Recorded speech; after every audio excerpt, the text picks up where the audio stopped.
સાંકડા માર્ગથી વેપારીઓ મુશ્કેલીમાં વધારો. રાજમાર્ગ ઉપર આવેલા 122 દુકાનો મેટ્રો પ્રોજેક્ટના કારણે અસરગ્રસ્ત. માત્ર 7 ફૂટનો રોડમાંથી પસાર થતા ચાલકોએ દુકાનના પાટિયા તોડી નાખ્યા.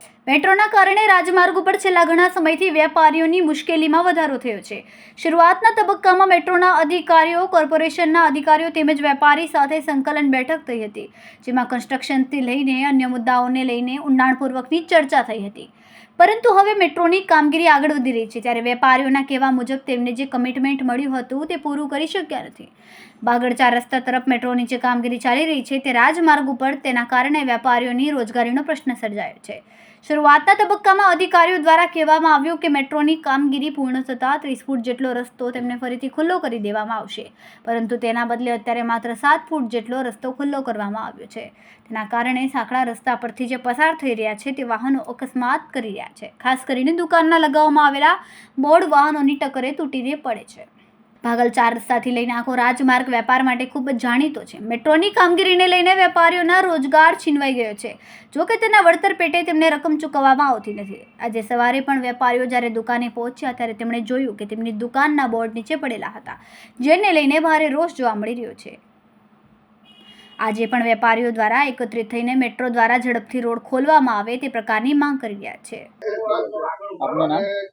મારું નામ તાહિરભાઈ લોખંડવાલા છે. શું કહેશો, કેટલી હાલાકી પડી રહી છે અને કેટલી દુકાનો આવેલી છે? આ રોડ પર 122 દુકાનો આવી છે, જે લોકડાઉન વખતથી જ અમે હેરાન થઈ રહ્યા છે. લોકડાઉન પછી આ રસ્તો બંધ કરી દેવામાં આવ્યો અને રસ્તો ખોલ્યો તો એવો ખોલ્યો કે 7 ફૂટનો રસ્તો, જેમાં ખાલી ટ્રાફિક જ જાય. ના અમે ગ્રાહકનું પાર્કિંગ કરાવી શકીએ કે ના અમારે ત્યાં ગ્રાહક આવે. ગ્રાહક દુકાનમાંથી બહાર આવે એટલે એવો ડર હોય કે હમણાં એને કોઈ ઠોકી જશે. આ 1 મહિનો થયો રસ્તો ખોલવામાં. 1 મહિનામાં કમસે કમ 7 થી 8 જણને અમે મસ્કરી હોસ્પિટલમાં સારવાર માટે લઈ ગયા છે. દર 5 મિનિટે અહીંયા ઝઘડા લડાઈ થાય એટલે વેપારીઓ, પોલીસ જેમાં ટ્રાફિક હવાલદાર જેમાં બહાર આવીને ટ્રાફિક છૂટું પાડવું પડે. રસ્તો ફૂટપાથ કરતાં ઊંચો કરી દીધો છે એટલે દરેક વાહન દુકાનની અંદર ભરાઈ જાય છે. આજે પણ સવારમાં વહેલી સવારે અકસ્માત થયું, જેમાં 3-4 શટલ તોડી નાખ્યા, દુકાનના બોર્ડ તોડી નાખ્યા.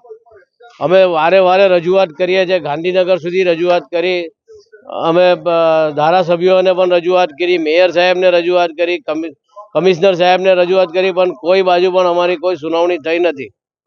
જ્યારે એ લોકોને અમારી જરૂર હતી, રસ્તો બંધ કરીને કામ ચાલુ કર્યું છે, ત્યારે અમારા સાથે વારે મિટિંગ કરી, અમારા સાથે વાતચીત કરી અને હવે એવું કહે છે કે અમારે તમારી કોઈ જરૂર નથી, એટલે તમારાથી જે થાય તે કરી લો. આ રસ્તો આપ્યો છે એમાં તમે તમારું ગુજરાન કરી લો. હવે આ રસ્તો કેટલા સમય માટે એની કોઈ ઉલ્લેખ જ નથી. આ 2 વર્ષ સુધી બંધ રહેશે કે 5 વર્ષ બંધ રહેશે એવી કોઈ સમય મર્યાદા છે જ નથી. કેમેરામેન સેનિલ વિરાણી સાથે વિશાલ છેઠા, માનવ પ્રભા ન્યૂઝ, સુરત.